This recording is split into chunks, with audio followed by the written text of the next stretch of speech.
when you talk about it, which you do extremely eloquently, what would you say?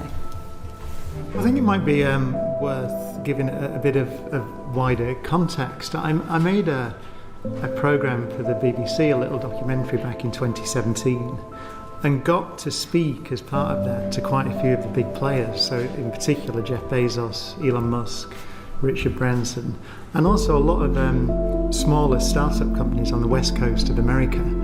And it was interesting because it felt to me almost like a gold rush at the time. And although it isn't too long ago, a lot has happened since 2017. But it's interesting, Jeff Bezos said to me that in order to build his company, Amazon, then he needed 2 pre-existing pieces of infrastructure which were publicly funded, which were the postal service and the internet.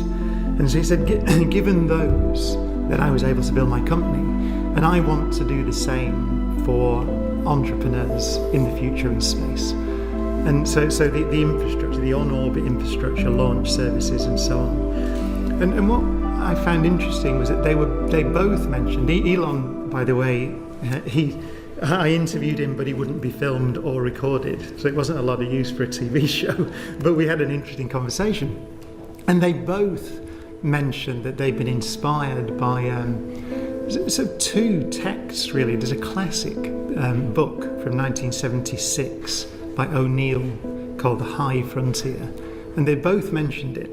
And in that book, I thought I'd read you a quote from it at the end, because O'Neill says, why do we want to go to this frontier? And he said that there's reason to hope that the opening of a new high frontier will challenge the best that is in us, that the new lands waiting to be built in space will give us new freedom to search for better government, social systems and ways of life, and that our children may thereby find a world richer in opportunity by our efforts during the decades ahead. It was 1976, and they both, to understand, I think, what's happening, particularly in the US, but around the world, it's good to understand where the inspiration came from. And there's another someone I met as part of that program was Robert Zubrin, and Zubrin is often credited as convincing Elon Musk that he should go into the space business. And Zubrin is very forthright, and he's very kind of frontier mentality, but he's written widely. But he said to me, and there's a quote from his book, but he said it almost verbatim, so it fixes you in the eye, and he said, "The worst idea there has ever been is that the total amount of potential resource is fixed. It is a catastrophic idea because it sets all against all." So he goes on, his position is that almost the cause of most, if not all, conflict historically has been this idea that resources are limited. And of course, we're well aware of that now. It's putting pressure on the Earth's climate and the Earth's ecosystem and so on. So resources are limited on the Earth. But so he and O'Neill, and I think by extension a lot of the entrepreneurs who are in this business, feel very strongly that this is the way that we expand our civilization, whilst, and Jeff Bezos always emphasises this, whilst protecting the Earth, because the Earth is, in Bezos' words, the best planet in the universe for us, which of course self-evidently it is, because we evolved on it. And so I think that context for me is important, because it's the kind of the inspirational context. But then of course we could look at the more, I was going to say more down to earth part, but I'm sure throughout this inquiry that you'll talk about the economics. But it's worth just reflecting on that. There's a McKinsey report that came out April 2024, I think. It's called Space, the $1.8 trillion opportunity for global economic growth. So that's just it's relatively reasonable, slightly conservative perhaps report, but claiming that by 2035, the space economy will be worth something like $2 trillion. So you're looking at somewhere like a 9 or 10% growth year on year from now. And so I suppose to the skeptic, you could point out that we're talking about one of, if not the highest growth areas in the world economy. And also, it's worth pointing out that many people I've spoken to in this business, in a way, object to us splitting the economy into the space economy and the Earth economy, because it is, of course, the economy. It's part of our economy, a big part of our economy. I mean, to focus on the UK, I think the figure is something like 18% of our GDP at the moment relies in some way on space, whether it be communications, Earth observation, GPS, and so on. So it's already, I think, a vital part of our economy. But I do go back, I think, when we look into the 10-year horizon, the 20-year horizons, I'm sure we'll speak about, the opportunities become more O'Neill and Zubrin as we go forward in time, and less just about economic growth, I think. Fantastic, thank you. Baroness Donny. Hello, Professor Cox. Thank you very much for being here. You have argued in the past that governments don't invest enough in the UK. Do you think that's still the case? And if so, have you got a view about what percentage of the GDP we should be spending on it? Yes, thank you. The answer is yes. Just if you look at the numbers, I mean, UK at the moment spends something like 0.05% of GDP on space. For comparison, the US is about 1/4%. So we're low. We're significantly below France, for example, and Italy. When you put that in the context of what I just said about this is probably the fastest growing area in the world economy, arguably, or at least alongside things like AI, it's one of the key growth areas, then I think you would argue that 0.05% is low. Especially because, again, if you look at the numbers, at the moment, space sector something like 18 billion it's worth in the UK, 50,000 high-value jobs. So for that very small investment, we get a great deal back. But of course, I suppose we'll talk about this later, you could then look at where you would increase that investment. But it seems just on the basic number that we are below many of our major competitors, and way below as a percentage of GDP countries like France, Germany, US, then I think it's clear that there's room for greater investment. Thank you. Lord Tarasenko. Thank you very much. It's a related question, really. Representing universities, being a professor in a university which has a fair amount of space research, located not far from Harwell and Cullum, I have a specific interest in the university's strength in space, and I want to salute you, I think, as still being an active professor at the University of Manchester. I have a minor conflict of interest to declare to the rest of the committee, in that my daughter did study physics at the University of Manchester and attended one of Professor Cox's lectures to the first years in 2010. So I'm inherently positively biased towards our witness today. She's still a physicist, but no, she works for different industries. She works for the animation industry and Aardman. So she made a transition towards the creative industries, having started out in physics. But we believe in this country that our universities are world leading in the fields of space manufacturing and space science. The evidence is that last time we looked, which is about 2021, we had 53 UK universities with active space science research interests, 2,000 or so university-based researchers. You mentioned the last time you were in front of a committee, I think it was the House of Commons Science and Technology Committee 9 years ago, 2015, saying that UK just about retained its position as one of the world's leading research bases, in that case for science and technology, but specifically for space technology or space manufacturing, space science, space technologies. Where do you think we are, given that you've highlighted already our investment is lower than other European countries such as France and Italy? We're obviously punching above our weight, but is it enough what we're investing is specifically into the university sector, supporting university research in space?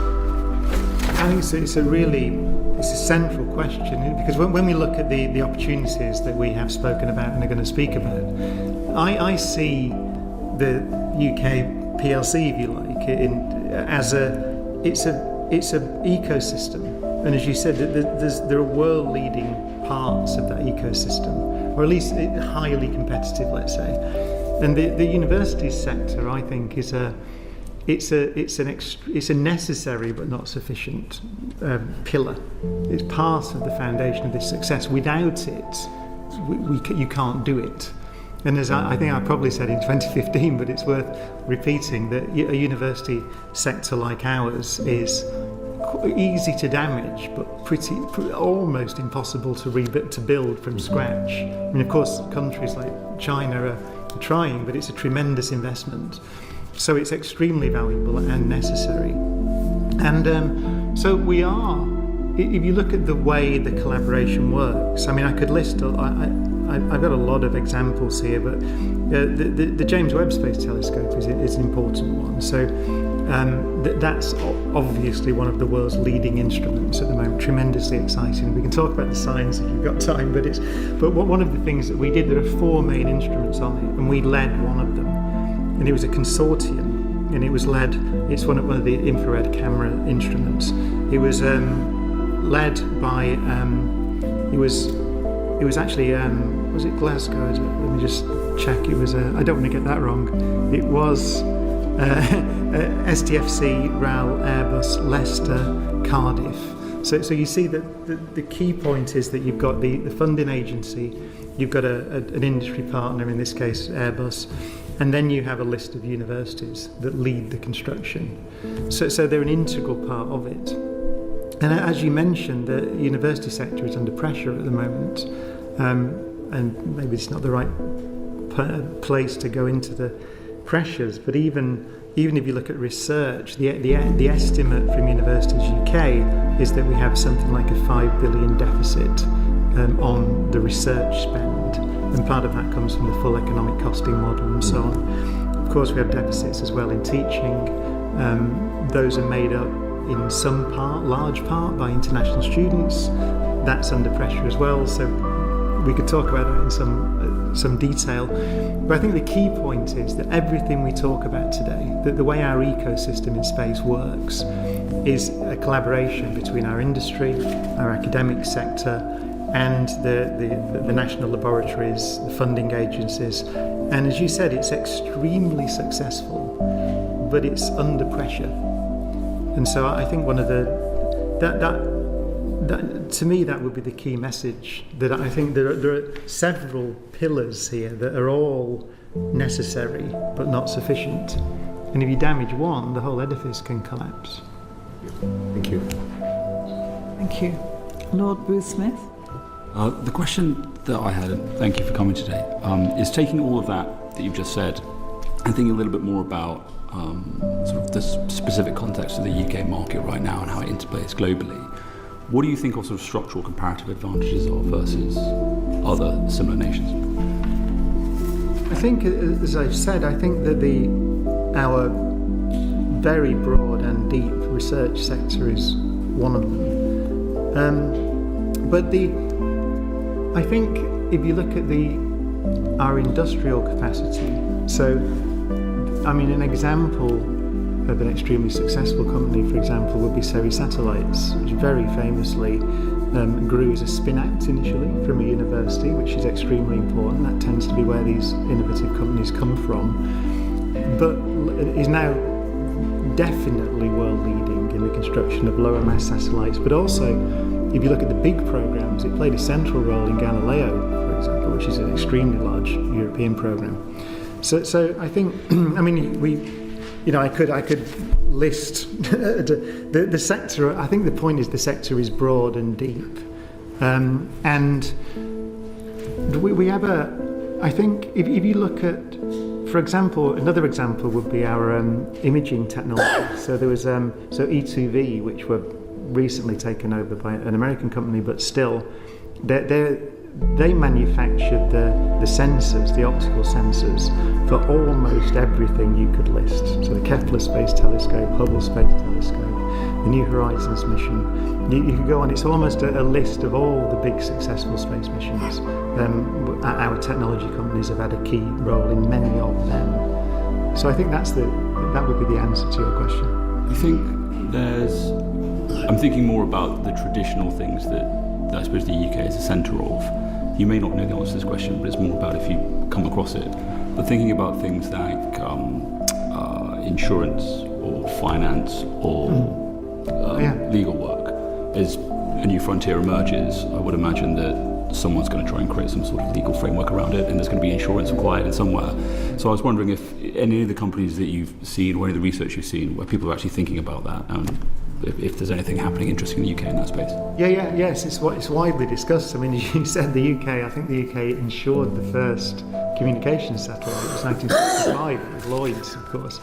So it's a key point. Professional services we're very good at, and several of the conferences I've attended over the last few years, they tend to be there was a conference I was at a few weeks ago in UAE, for example, which was discussing the framework, the legal frameworks, the regulatory frameworks, which must be developed as we begin to industrialise near Earth space and onwards to the moon. Asteroid mining we'll probably talk about, and so on. It's interesting to me that a lot of countries, Luxembourg is another one who's always been very big in this area. A lot of countries see that even if they can't contribute technologically, although many have the ambition to, they can contribute in this the regulatory regimes which are very old-fashioned at the moment. We're talking about the treaties that were put in place in the Apollo era, really. And when you come to mining, and you come to mineral rights, and you come to space debris management, for example, I know UK Space Agency are particularly interested in a role in developing that. An example would be, let's say a satellite you lose contact with the satellite in this increasingly congested environment, and then there's a possibility it will come into conflict with one of your satellites. What do you do? Who do you have to talk to? The country that launched the satellite? Do you have the right to move it?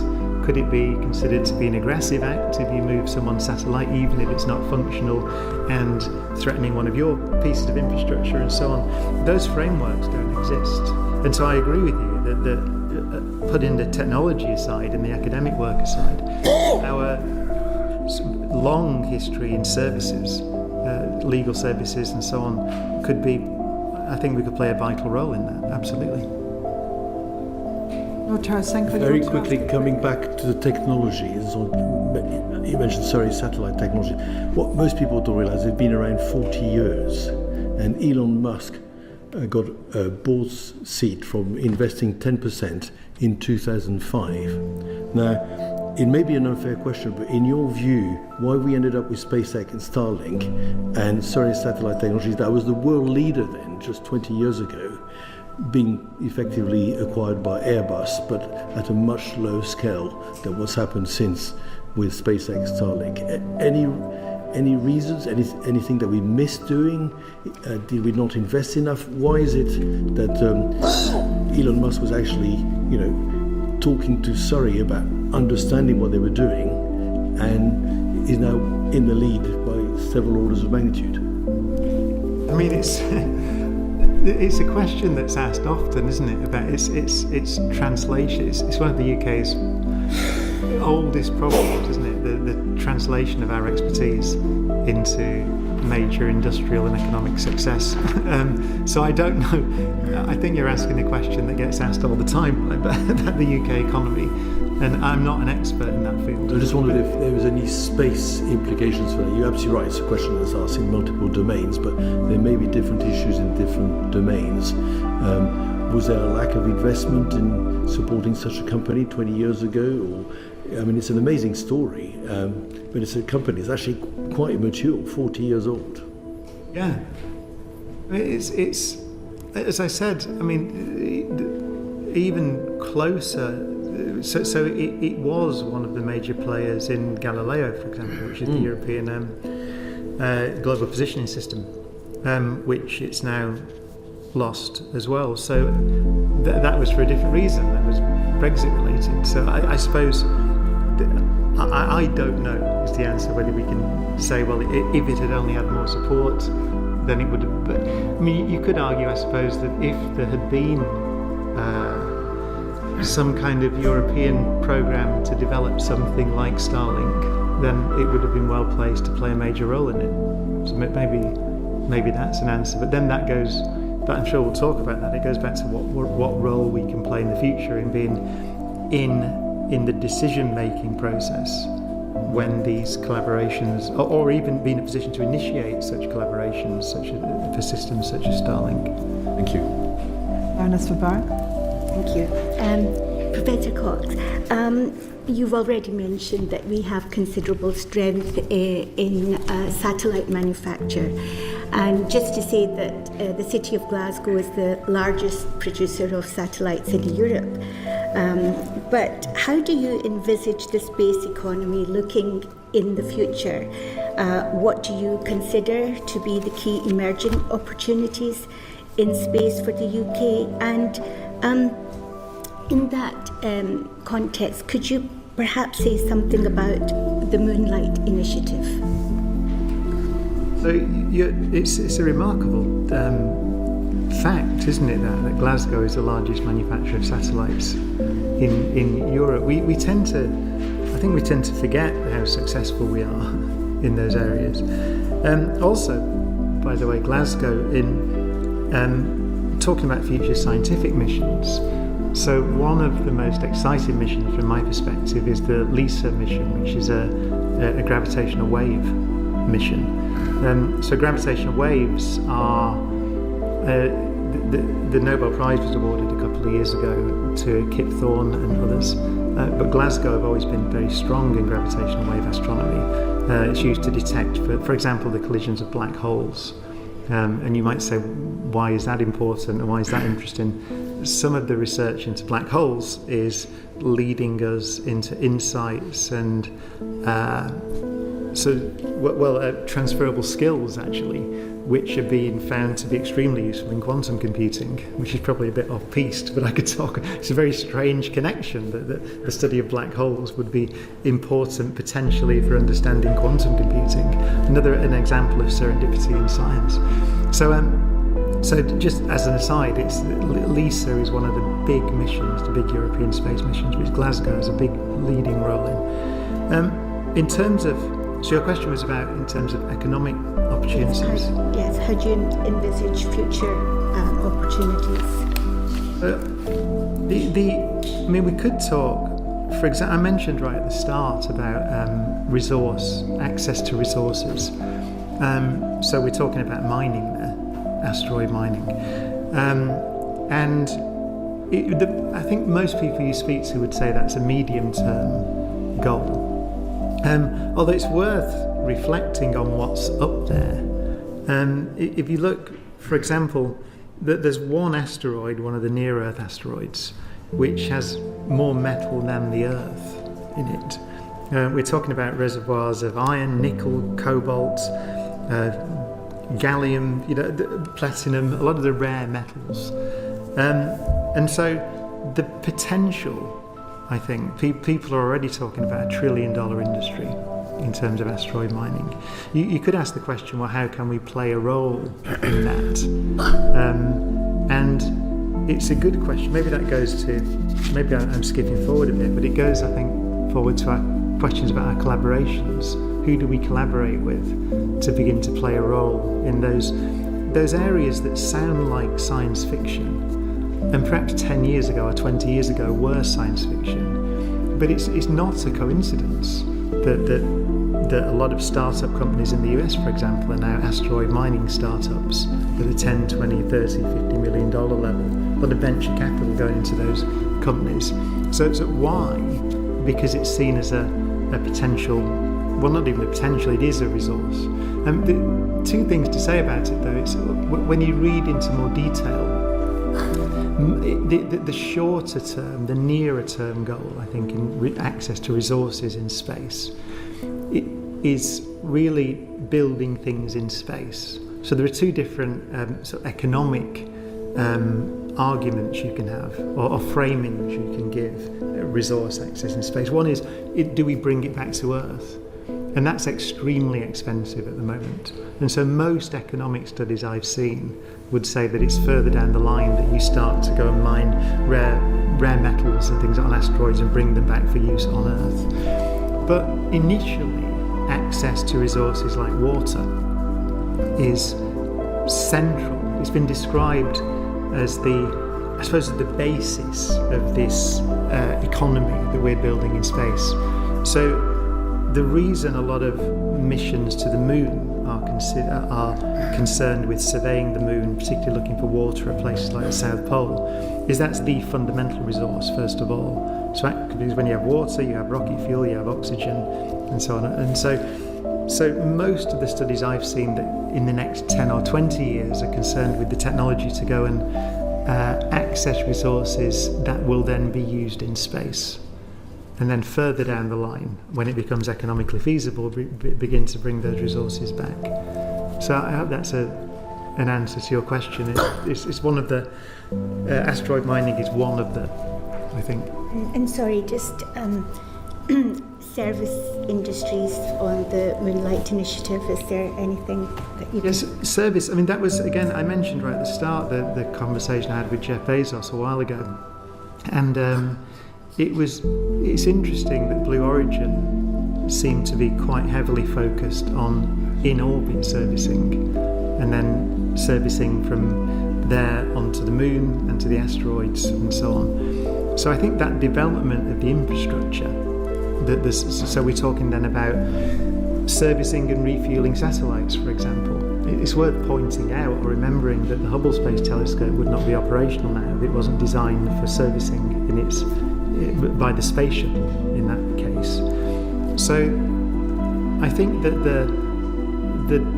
I got the sense that Blue Origin in particular were very focused on providing, as I mentioned, that infrastructure that entrepreneurs and industries can operate within and rely upon. So I think you're right, and it becomes interesting then of what role, I suppose in the context of this committee, and what role the UK could or should play in being a part of that infrastructure development. I know that I suppose you're going to have Tim Peake on the committee in a few months, aren't you, or a few weeks. I mean, I had a conversation with him and he was interested in whether the UK plays a role in the construction of some of the space stations that are going to be part of that infrastructure. For example, could we begin to play a role in building modules for the space stations? We don't do that at the moment. It's not something that we're world leading at in the UK. But maybe it's something we want to look at. We want to look at whether the UK wants a part of that real estate in orbit. But I think, and again, the way that I think about it, I suppose it is, as Jeff Bezos said, it's the internet and the postal service of this new 21st century economy. How much do we want to be a part of the development and management, but as you said, in the legal services, regulatory services, but also the physical construction of that infrastructure? I think that's a question that is an interesting question for me. And obviously I think given that I do think that over many decades, then because of the potential out there, I think that this is going to become not only one of the largest growth areas, which it already is, but it's going to become dominant at some point. The question of when it becomes dominant as part of the world economy is a good question, but it will. And so I think for me, we have to be looking at playing a leading role in developing the framework within that part of our economy, the global economy, operates. It seems self-evident to me. Thank you. Icon Stansgate. Professor Cox, between 1986 and 2009, it was the successive policy of UK governments not to invest taxpayers' money in human spaceflight, preferring instead to support robotic missions. Looking back, was that wise?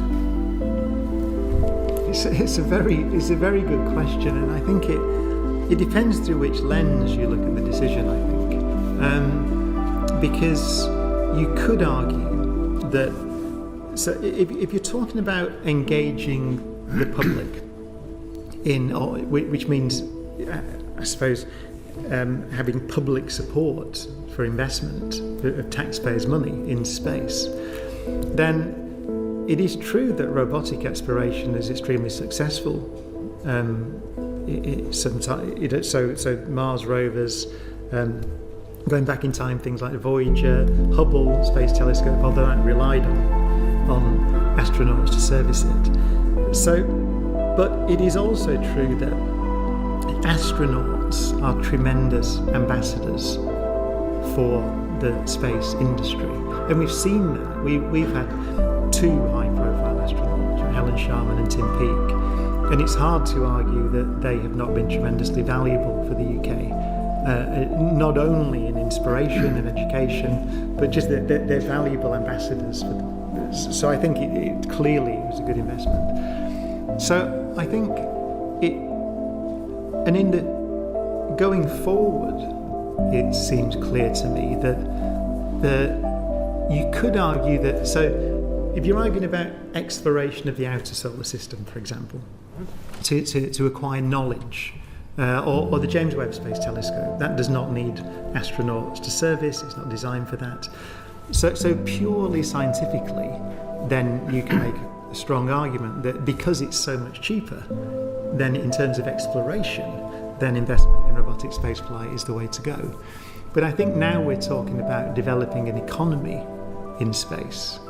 Then I think that human presence is absolutely essential to that. So I think that the answer to your question, for me, my personal view, is that the terms have changed. So I may well have been a supporter of the UK investing much more heavily in robotic exploration if you go back 20 years, because then we were talking about essentially science or communication satellites and so on, that kind of infrastructure. But now, when you talk about just the excitement, generating excitement in the UK space programme, but also the capability to do all the things that we're now talking about, these things that seem like science fiction 20 years ago but now aren't. I think that it's essential that we get back into the human spaceflight business. I think it'd be almost inconceivable for a country that aspires to play a leading role in this economy going forward to have no presence in human spaceflight. Can I thank you not only for answering my question, but actually answering my follow-up question before I had a chance to put it, which is looking ahead and how we should balance the demands of what we've invested in so far. But I personally agree with you. I think the human element of the space flight and the inspirational element is terribly important. So I won't take up the committee's time, but for the record, you will have answered both questions in one answer. Thank you. Thank you, Baroness Stoll. That was question 7. I know? Yeah, but Lord Tarasenko, I moved up. Oh, has he done 6? Yeah, Sorry, I yeah. do beg your pardon. Sorry. I'm ahead of you, for once. Oh, sorry about that. Professor Cox, thank you very much for being here. I wanted to ask you about how you characterise the UK's commercial space sector. And in answering the question, I've been struck by a couple of things that you've said up to now in some of your answers. One was the comparison that you drew between the UK and France in terms of public sector investment, percentage of GDP, but also in answering my colleague Baroness Mubarak's question about what is already happening in terms of UK commercial sector. But I suppose in characterising sort of the commercial space sector, one of the things I'm sort of quite interested to understand is how much you see it relying on investment from the public sector.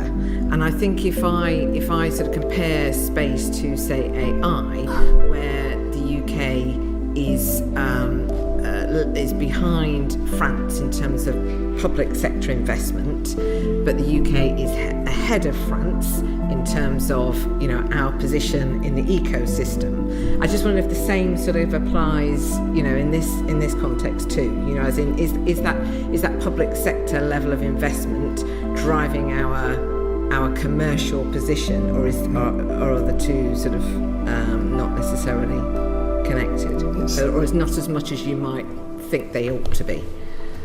So I could perhaps answer by giving an example, which it was a few weeks ago actually. So I'm going to use the University of Manchester as an example, just because I know it, right? But just to say, I'm not trying to single it out in a particular way.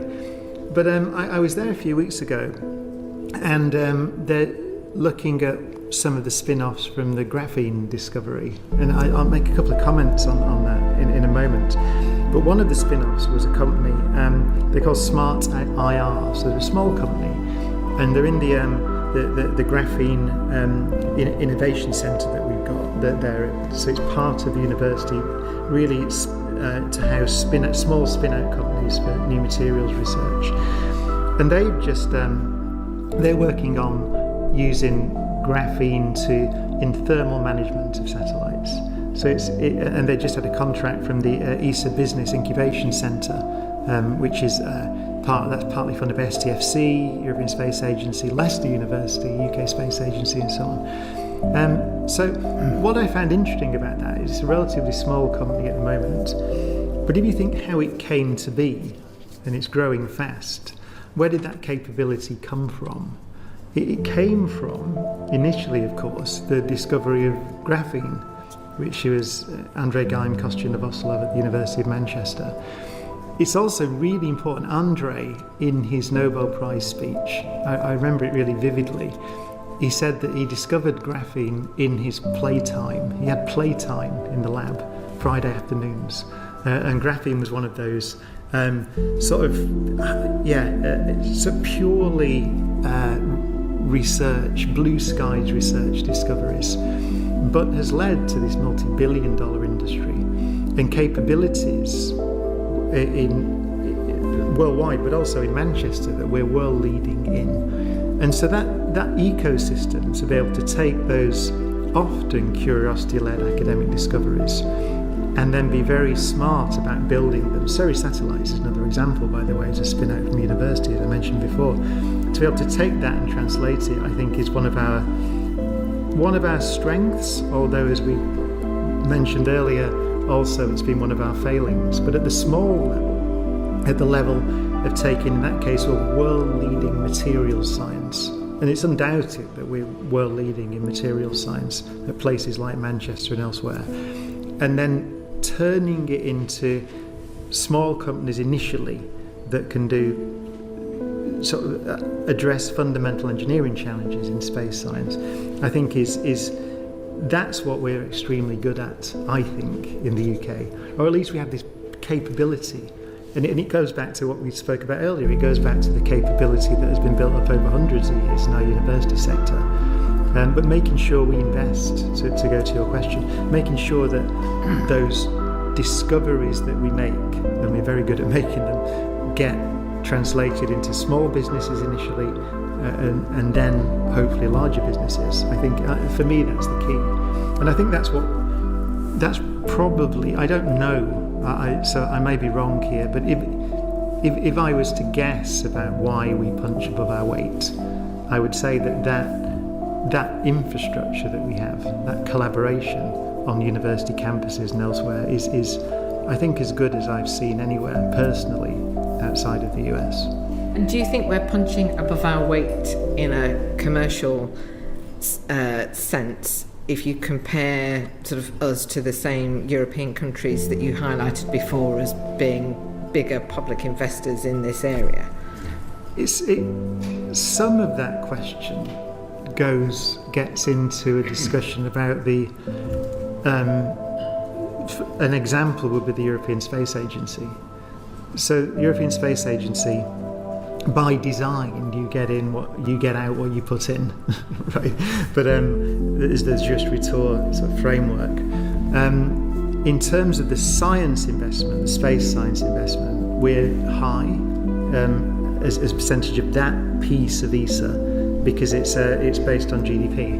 And so because we're one of the largest countries in terms of GDP, we invest a lot and we get a lot back. And that forms the basis of a lot of our space science. But in terms of the engineering, so we talked about Ariane. I don't know. That was before we went on air, maybe. But the Ariane, the European rocket project, for example, we don't invest in that. So we're extremely low investors outside of the space science area in the European Space Agency. So one of the reasons that I would say that we don't have a big base in terms of manufacturing, as we mentioned, modules for space stations, for example, in this country, is because we don't invest in that part of the European Space Agency.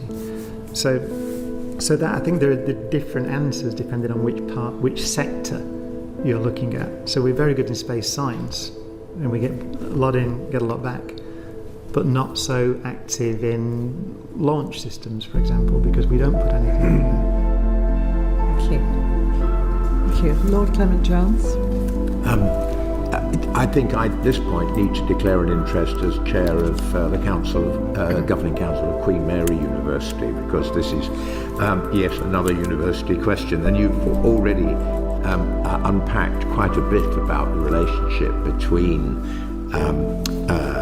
academic institutions and commercial space firms and so on, and emphasised the importance. But how, and perhaps the question is not how do they, but how can they do better, in a sense. I think you've already said that we do have, a lot of assets as a country in this respect. How could we do that better? I mean, in terms of particularly the spin-outs, setting up innovative space firms and so on. You've illustrated the graphene example as a really good case.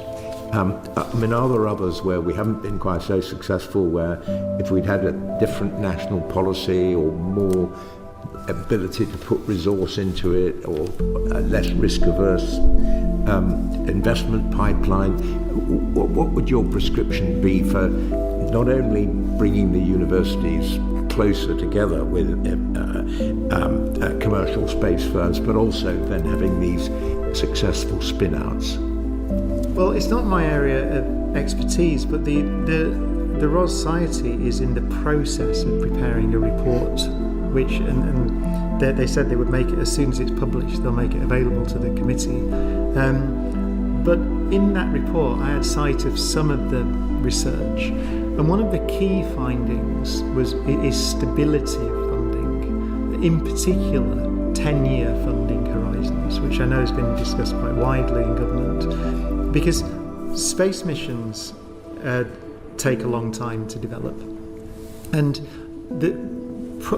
given that a country of the size of ours cannot go it alone in any area of space research, really, maybe in terms of small satellite constellations and so on, but broadly speaking you can't, then being a reliable partner becomes extremely valuable.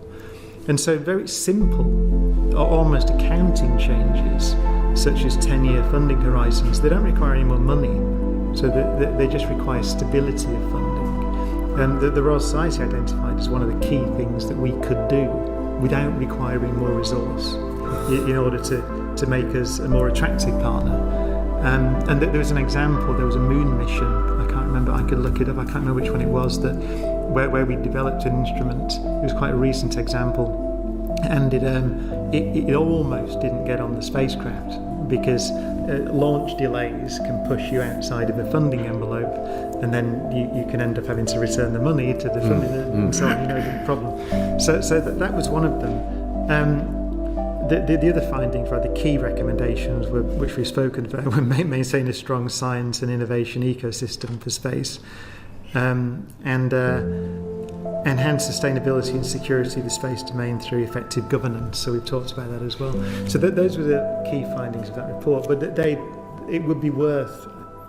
It's ready in a few months, I think. So it'd be worth. That will be delivered to the committee. But I think, long-term funding stability, which goes. We could talk about the relationship to ESA. I think yeah. And I just wondered, is there any country that does it in that way better, so to speak, that you know of? I think it's not my area of expertise, so I don't know is the answer. Thank you. Rod Lansley. Yeah, thank you very much, Professor Cox. Thank you very much for being with us. You said earlier we should return to the question of who do we collaborate with. So can I ask you about that, really? So firstly, in terms of our international partnerships, how might we, in your view, enhance where those are going in the future? But also, should we seek to develop partnerships that we don't presently enjoy? So in the past I gave that list of missions that, for example, with our sensors, it's pretty much every mission you can list to Cassini, Hubble, James Webb Space Telescope. It's a list, New Horizons. So we do, because we're world leading in certain areas, we collaborate with NASA extremely successfully and the European Space Agency extremely successfully. For me, and I've seen it in other areas, in my area of research, in particle physics, it's the same. The US is a very valuable but difficult partner to base a strategy on, because the funding is unstable. Just because of the partnerships can be unstable, just because of the way that the funding works with Congress and so on. So you're vulnerable to political uncertainty. Whereas the difference to me between NASA and ESA is that if you're a major contributor to ESA, then you're part of the decision-making process. And the more you contribute, the more say you have in the decision-making process. And although, as I said, we contribute a lot to ESA's space times budget, I have the figures here. If you look at our contribution to ESA outside of that, it is extremely small. So the voluntary programs, if you like.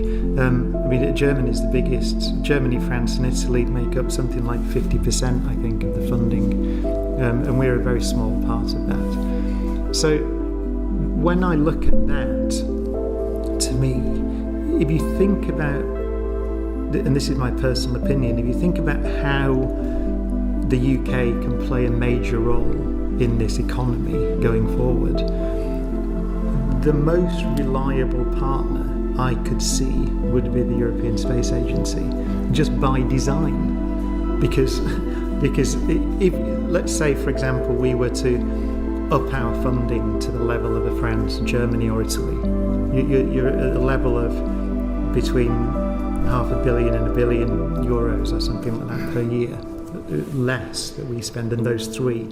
And so those three have the major say in the development of the policy and the return. As I mentioned, the system is if you put the money in, you get the money back into your industry. So it's essentially an aerospace subsidy in any case. So it seems to me that although it's clear that we've been extremely successful and will continue to be because we're excellent, collaborating with not only NASA but countries like India who have a big emerging space program, Japan, big collaborators with, and so on. My view is when you look at the gap in our influence in the decision-making process, then I would be looking at ESA. Just purely because you have you have control over the decision-making process, which you don't have clearly with NASA. Just 2 points out of that, if I may. One is just, sometimes we talk about interests here. My interest in this was over 40 years ago, that when the decision was made, when I was a UK representative to ESA, was not to participate in Ariane, to get out a space transport system. It wasn't technically robotic missions instead of human missions. It was not in space transport systems, but the intention was to put a great deal more emphasis on Earth remote sensing and space telecommunications. So, and unless I'm very much mistaken, there was considerable economic benefit associated with that. So, for example, it really worked. Surrey satellites would be an example of the benefit from the participation in LSAT that went into Galileo. But do we have the control that we used to have in the European Space Agency? Can we exploit that in the same way that we did? So let's take Galileo as an example. We were in Galileo, and as you rightly said, we're now not in Galileo because it has shifted to being governed essentially by the European Union's space programme rather than by the European Space Agency. How might we overcome those limitations on what we do in ESA? Well, the colleagues I've spoken to who have worked within that framework at ESA point out, and I think it's probably kind of stating the obvious in a sense, but because we're a relatively low investor at the moment, then we don't have a terrific amount of say. But so I think it ultimately comes down, as with probably many things in Europe, it comes down to how big an investor you are. And that's central, I think, to the discussion that we're having. It's where, given that if we accept that this space is vitally important to the UK on virtually every level, economically, in defence terms, and so we have to be part of this. And the earlier that we're part of it, the more say we have, then the better we will be in 10 or 20 years' time. Then the question of where you can have influence, I think, becomes central. And to me, it seems that when you're talking about relatively small number, I should say, just for context, the budget of ESA is something like 5.5 billion or so, rising, I think, to 7 in a few years' time. So you're talking about a reasonably low budget. So it's a central question, isn't it? Who do you collaborate with? Is it the right decision to collaborate with, in a very successful way, with countries like the US and India and Japan and so on, where you will be a minor partner, certainly in decision making? Or do we aim to become a major partner in the decision making process going forward? That would be my ambition for the country. But then the question becomes, how do you do that? And I suppose it's arguable. It seems to me that ESA is a clear place that we could have. There's a clear path to increase influence in the decision-making process, because it really just depends on how much money you put in there. And if we put it, just to pluck a number out of thin air, but looking at the numbers, if we put €1 billion a year into ESA on top of what we're doing now, we'd be the number one funder. And in which programmes would you prioritise that? Well, then it becomes the question, I suppose, of which programmes do we want to push Europe towards in our interest. Ariane's an interesting one, actually. I had a conversation about it the other day, because you could argue that the technology is old-fashioned technology. You could say, well, they're not reusable rockets. And you'd be right in some sense. It's not semi-reusable or fully reusable, which is where SpaceX are going and Blue Origin are going. However, it was pointed out to me that the James Webb Space Telescope was launched on an Ariane 5. Why was it launched on an Ariane 5? Because it was a tremendously reliable system, and for high-value payloads, then the rocket is a small amount. It's a small amount of money in the mission cost. And that launch was so successful, so precise, that it extended the lifetime of the telescope, because it got it into exactly the right place. Didn't need to use any fuel to adjust. It was positioned exactly where it should have been. So you can argue that Ariane, although it's not the latest reusable technology, is extremely good at some things, which is extremely reliable launch.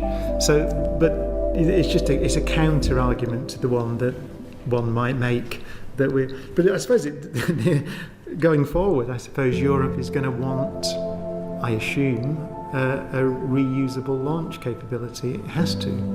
It seems to me. I mean, an example, by the way, of a failure, which an unfortunate failure, would be the ExoMars mission, where we have the mission, where it's built, it's world leading.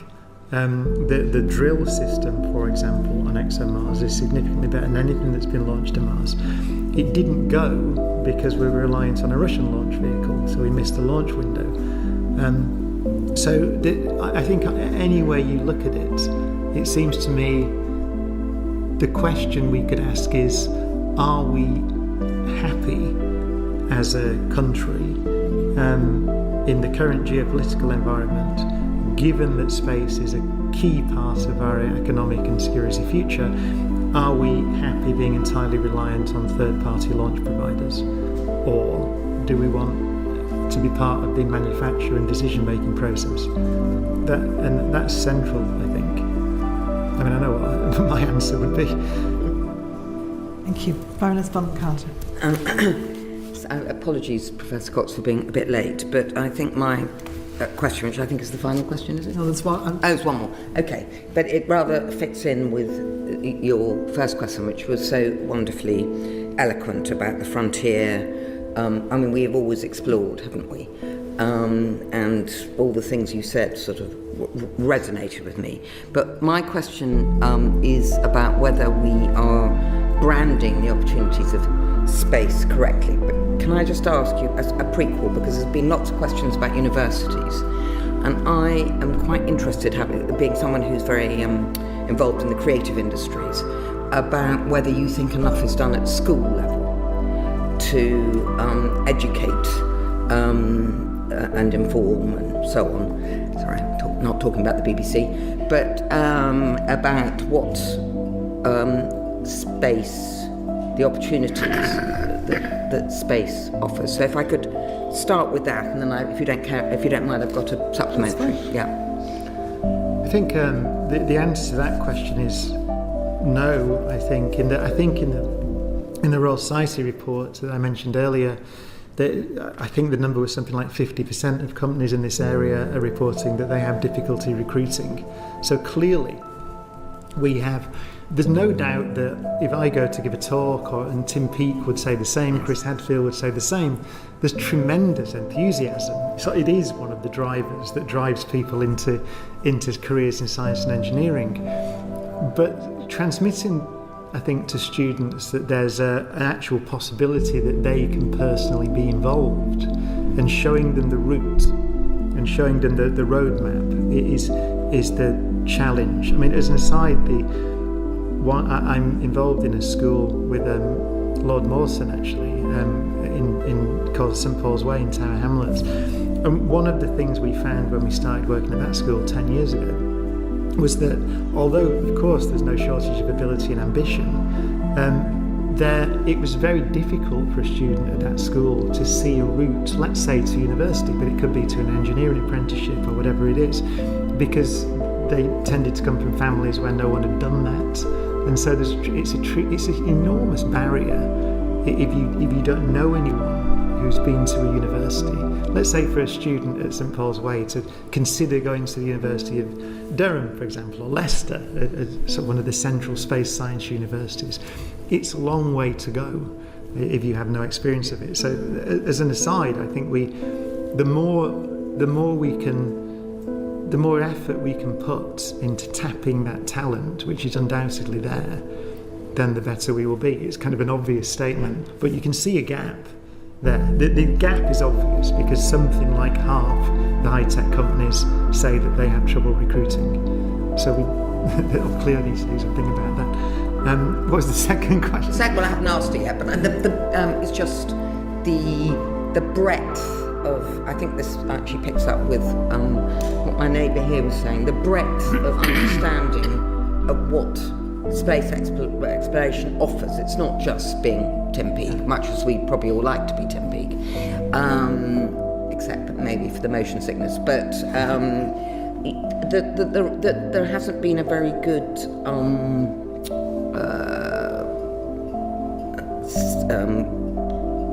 spreading of what space exploration actually involves, and numbers of people that it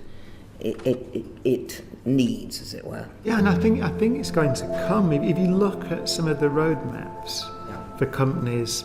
And you talked about modules. I was very interested by that. We should be designing modules, for instance. I mean, I don't know if anyone's... Yeah, I mean, we haven't talked about, the potential for on-orbit manufacturing, for example, which is... I wrote down, there's a company that I've spoken to briefly called Axiom, who are one of the many commercial companies. And Axiom are developing modules. Their plan is to build their own space stations. And there was an investment from NASA on four of those technologies, just recently announced actually, get them right, which was which considered to be valuable. And so it's called the Focus Area 1A of NASA's research announcements. So one of them was stem cell therapies. So stem cell therapies, and it's all basically because when you're talking about structures, structural biology, crystal structures, semiconductors and so on, then the microgravity environment looks to be potentially extremely interesting in drug development and so on. So one of them was stem cell therapies. That was from the Sinai Regenerative Medicine Institute, Los Angeles. It was a collaboration with them. One of them was fabrication of flawless glass, which is photonics, so optical fibers and so on. So that was number 2. One of them was biometric fabrication of DNA-inspired nanomaterials, so again, the biosciences. And one of them was a semiconductor crystals, so advanced semiconductor manufacture. So those are the 4 areas that they're going to initially investigate in one of their modules. It struck me that those are all areas that the UK is extremely good in. We're excellent in those areas. So then the question arises, given, and we're at the research level at the moment, but it looks likely that microgravity environment will be good for manufacturing ultimately, and certainly research in those areas. Then the question is, again, do we want our own real estate there, or at least real estate that we have a say in, which would be ESA, essentially, because the Italians lead and the French in this. If you look at the construction company for Axiom is the I can never pronounce it right. I'd say Thales in French. It's those companies. It's the European, Italian, French companies that are manufacturing those modules. So I think the question of our strategy is that given that we want to be operating in these areas, do we just rent time, or do we have our own real estate? It's a very central one. So, but I think that it relates back to your previous question in a way. I find that obviously students at school are interested in space, but they don't know that space can be biosciences or engineering or communications technology and so on, or all those different areas of expertise in the future, and that's not the far future, right? It's just a few years' time, that will have a space component to it. So I always see, it goes back to what I said earlier, I strongly believe that we're talking about an ecosystem when we're talking about space. The space, as I said, the space economy is not really separate from the economy. And the economy relies on this broad ecosystem. And we do have many of the foundations of that ecosystem here in the UK. So the question is perhaps not so difficult to solve the problem of how we can participate more in this multi-trillion-dollar economy, because we've got all the bits. It'd be very difficult if we didn't have all the bits. It's just joining them up, I think. Thank you. And the last question, Lord Syndrome. Yes, thank you. Professor Cox, you mentioned earlier on about the potential benefits of quantum computing, and clearly its immense processing power allows us to handle complex simulations and complex calculations. I'm wondering what degree this lead to breakthroughs in cosmology and particle physics.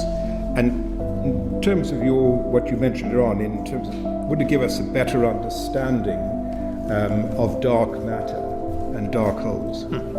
So, it's a great question, because it goes back. I mentioned earlier, so you've given me a reason for elaborating on something I said cryptically earlier, which is that the research into black holes, which was really started, I would say, by questions Stephen Hawking raised in 1973, 1974, ultimately about information and black holes, which became a question of quantum mechanics, quantum information, quantum entanglement, which was very esoteric at the time, and ultimately has become a conversation or an investigation into the structure of space and time themselves, which is your question to cosmology. So one of the views of space and time now, the structure of space and time, is that they emerge from a network of qubits of some sort. So it's almost as if there is a description, well, not almost as if, it is, there may be a description of the universe as a whole, which looks somewhat like a quantum computer, which underlying the reality that we see, which is not to say that we live in a simulation, just to say that, but it is to say that it looks like there may be a deeper description of our universe. What's really interesting about that is that the skills that you develop as a theoretical physicist, PhD student or postdoc, are the skills you need to work in the quantum computing industry, because many of the challenges are the same. It's about quantum entanglement, which has become it's still a fundamental physics challenge, but it's also an engineering challenge. So it is one of the best examples I know of this ecosystem in action, that we are and have been world leading in fundamental physics, right, for a long time. And so we're producing people that are able to just step into the burgeoning field, as you said, of quantum computing, quantum information, quantum devices. You mentioned dark matter, so it's also which is, I think, ahead of the potential in just general purpose quantum computers, which might be a long way off. But the quantum devices for the detection of things like dark matter, particle detectors, but also when you're talking about detection, you then start to talk about medical imaging and so on. So using quantum devices for those applications is rather closer, I think.